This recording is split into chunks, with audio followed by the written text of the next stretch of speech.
On the early Wednesday morning of October 5th, 1898, a handful of Pillager Ojibwe warriors held off approximately 100 United States soldiers on the shores of Sugar Point.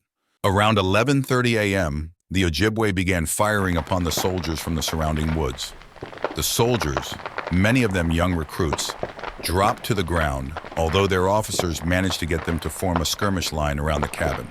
This event is rumored to be the last Native American uprising on United States soil. This is the Battle of Sugar Point. Two main issues led to this confrontation. The first one is the harvesting of dead and downed timber by local logging companies. Logging companies had the right to work on the Leech Lake reservation. They paid the Ojibwe for the timber they harvested, but the value was often underestimated and payments were frequently late.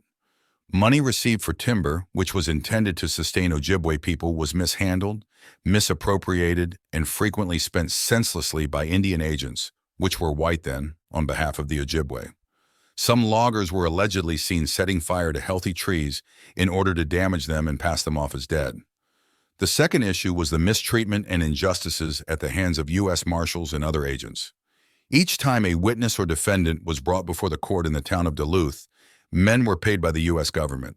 The Ojibwe were routinely rounded up and brought to Duluth on false charges. To prevent future mistreatment and the destruction of nature on their land, the Pillager Chippewa band wrote a petition to U.S. President William McKinley. They stated, "We, the undersigned chiefs and headmen of the Pillager Band of Chippewa Indians of Minnesota, respectfully represent that our people are carrying a heavy burden, and in order that they may not be crushed by it, we humbly petition you to send a commission to investigate the existing troubles here. The Chippewa Indians of Minnesota have always been loyal to the United States and friendly to the whites, and they desire this friendship to be perpetual. We now have only the pine lands of our reservations for our future subsistence and support, but the manner in which we are being defrauded out of these has alarmed us. We trust that you will protect us when the truth reaches you." The letter went unacknowledged. Pillager was an elder Ojibwe man. He was a part of the protesting natives. In April of 1898, Pillager was arrested by a U.S. Marshal on bootlegging charges and brought to Duluth for court. Once let go due to insufficient evidence, Pillager was left to make the 135-mile journey home on his own. He hitched rides on multiple trains, only making it so far in the journey before being repeatedly thrown off for not having a ticket, leading him to eventually walk the last 40 miles home, wearing his moccasins down to his bare feet. It was at that moment he swore he would never allow himself to be arrested ever again. However, when he and Shabunde Shakong, another Ojibwe man, traveled to the nearby native village of Onigam on September 15th, they were seized by the U.S. Deputy Marshal and the U.S. Indian agent as witnesses to a bootlegging operation, and were going to be transported to Duluth. Sensing danger and not wanting to end up in Duluth again, Pillager called out for help. Local Ojibwe people in Onigam, hearing the plea of one of their elders, managed to free the two men. Pillager and Shabunde Shakong escaped across Leech Lake to Sugar Point. A small force of 20 soldiers under Lieutenant Chauncey B. Humphreys was dispatched to Onigam, where negotiations with Ojibwe representatives were held. After negotiations broke down, U.S. scouts traveled to Bear Island, just across Sugar Point.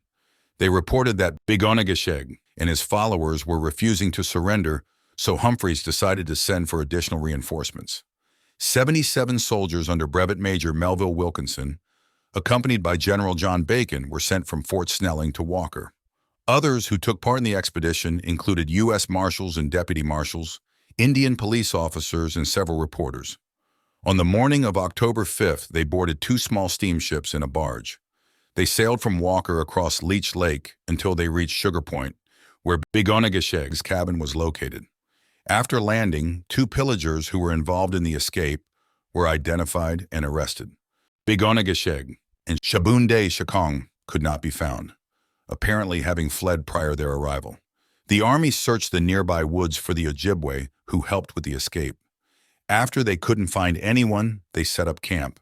In the meantime, around 20 Ojibwe warriors took positions in the woods around the cabin. How the battle began has often been disputed throughout the years. The pillagers have held that the soldiers began firing on a canoe with 2 women and a child inside. The Army claims that a soldier accidentally discharged his rifle. Regardless, at around 11:30 a.m., an intense firefight between the two sides began.